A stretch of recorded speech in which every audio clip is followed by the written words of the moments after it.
came down to the beach for sunrise this morning. Good morning. But the sun is hiding. It's still so beautiful and quiet and peaceful. There's nobody here, literally just me. A little reminder that we don't always get what we want. The moon was out though. So I've come to a different part of the island. This is just outside Coralejo. I'm on the east coast. So I'm going to watch the sunrise. I've been reflecting a lot. And I almost didn't share my last video, but I'd already kind of set it to share, so I did, because that's how I felt at that moment in time. And I tried. And I heard something that said, discomfort that you get from staying in conflict. And there's also discomfort that you get from going. Neither are easy, and neither are comfortable. And I realized this whole thing, I've been in fight or flight mode. Like the very thing is fight or flight mode. Like, I stay and there's conflict and fighting, or I run away. That's the whole premise of fight or flight, I think. And I realized my whole nervous system, my body, everything has just felt on alert. So I just came to be alone again. Flight. And I tried. I genuinely tried. And I held out an olive branch and I said, can we start again? And the person said yes. And then they went back to being really charming as they were when I first arrived. And then yesterday came up to me and said, give me your hands. And I was like, oh, this is a bit strange, but okay. And we have a communal kitchen and it was my turn to clean it, and I hadn't finished, and I said I was going to finish it after work, and they said, don't you know how to clean the kitchen? How long have you been here for? In that tone. And I said, I haven't finished yet. I said I was going to finish today after work. Haven't you watched me clean the kitchen? Didn't you watch the other people clean the kitchen? And I said, no, actually I didn't watch anybody do anything. I'd sit and watch you clean the kitchen. But I haven't finished yet. I'm doing it after work. You haven't done this, you haven't done that, you've done a really bad job. And I said, okay, if there's some specific things that you want me to do, then write them down and I'll do them. And the response I get to that is, you're acting like a child, stop being a child. You're acting like a 25-year-old, not a 47-year-old woman. And it always comes up, like my age, always brings my age up. And it doesn't bother me, like, yeah, that's my age. But then just repeatedly tells me that I'm acting like a child. And I just said, leave me alone. Let go of my hands, leave me alone. And they just kept going on, and then said, you don't listen to me. And I said, you're just going around in circles. If there's something specific you want me to do, then tell me. Oh, you're just being a child. It's the same thing. And it's like, someone tells you you're doing something wrong, and then you ask them to explain what you want them to do, and they say no and laugh at you and mock you. To me, that is not how I want to live. And yeah, so I'm doing a lot of thinking now. A lot of thinking. This cycle of, it's almost like when I first arrived, everything I did was amazing. It's almost like a love bombing, and then this kind of belittling and putting down, and this isn't the communication style that I want to live with. It's not what I'm used to. And when I talk to other people about it, they just say, oh yeah, I know, it's the same for me. And the difference is though, I can leave. I can leave. And I'm really conflicted because I don't want to leave. I've committed to being there for a certain amount of time, and I enjoy what I do there. I realised when I got here last night that I could breathe. Like, I felt like I could breathe. I felt like I could sleep. I just didn't feel, I don't know why. I think because my nervous system was so wired around this person. that I couldn't sleep. And when you tell somebody like the words, it sounds like nothing. It sounds like really pathetic almost, that I'm like, this bothers me.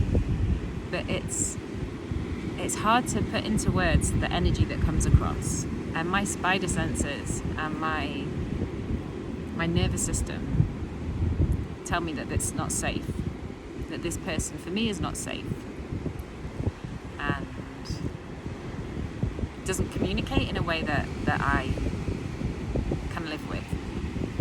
And I just can't be, this person can't be in my life. I don't want this person in my life. I don't need this person in my life. And I feel a bit sick because it's that kind of saying no and actually putting myself first is really hard. And when I said I can't be here when he's here. So we have a group, a WhatsApp group, and I put in that group, I can't live with this person anymore.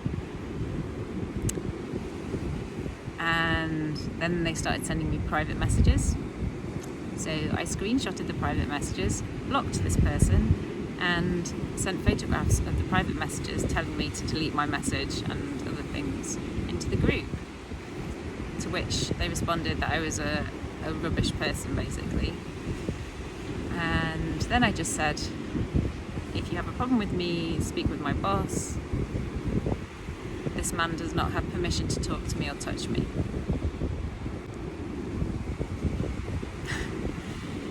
Yeah. So I'm taking my power back. I'm not a victim anymore. But look at the sun. I'm not a victim now. I don't feel like a victim.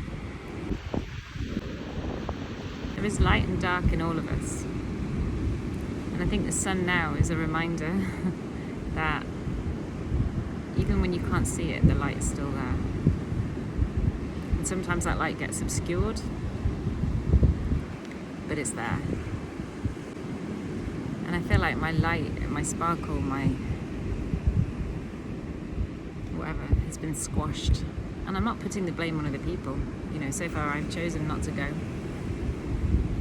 I'm taking full responsibility for myself.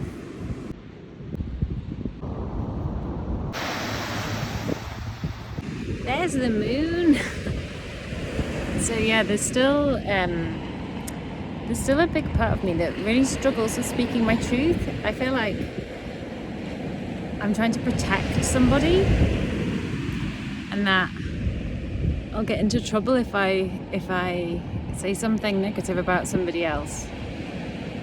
And I mean, this person can live their life, and I wish them well. You know, I hope that they're happy, and I hope that they are content in life, and they find love, and their life is fulfilling. But I just can't. Now I can choose. I choose not to be around that kind of energy, where I feel like I can't do anything right. Literally, there's lists of things like I had too many showers in a day, I used the wrong pan to cook my food with. There's always something like pick.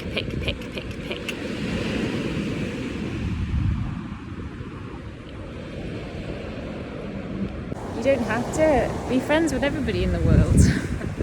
It's not possible. And I don't wish anyone harm, or I just want people to leave me alone. With someone like constantly picking at everything that I do. Oh. It's exhausting, do you know? And I've been in relationships, and I'm not in a relationship with this person. I don't need to put up with this.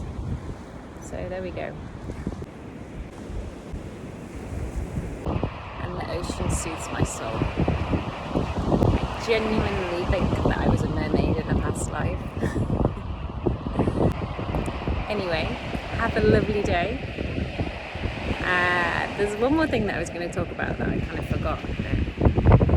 Someone a while ago was saying about living in community, and this is kind of like romanticised idea about living in community, I think. And it can be absolutely amazing, but when you live in community, you live with other people always. thing I've come to realise over the years is that I used to think that I couldn't live with other people, that I had to be on my own. And then I realised actually I can live with other people, but I can only live with people that respect my boundaries. And likewise, I respect theirs. That's the only way for me that it works. Mutual respect. And when there's no respect of boundaries, then for me, it's such a big thing for me that I'm heard and that I feel safe, and I just don't. So, the ocean.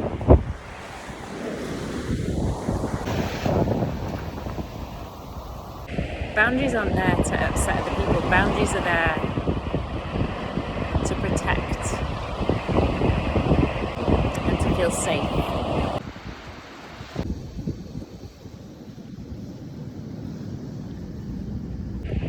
I just pulled some cards, and the bottom of the deck was about getting into nature. And then the first card that I pulled was boundaries. And I know it's a repeated theme in my life, but I don't think it's just my life. The second was Lemuria, creating heaven on earth. And the third one, and why I'm doing this, share your voice, come out of the cave, persecution, expression. I'm going to read that one.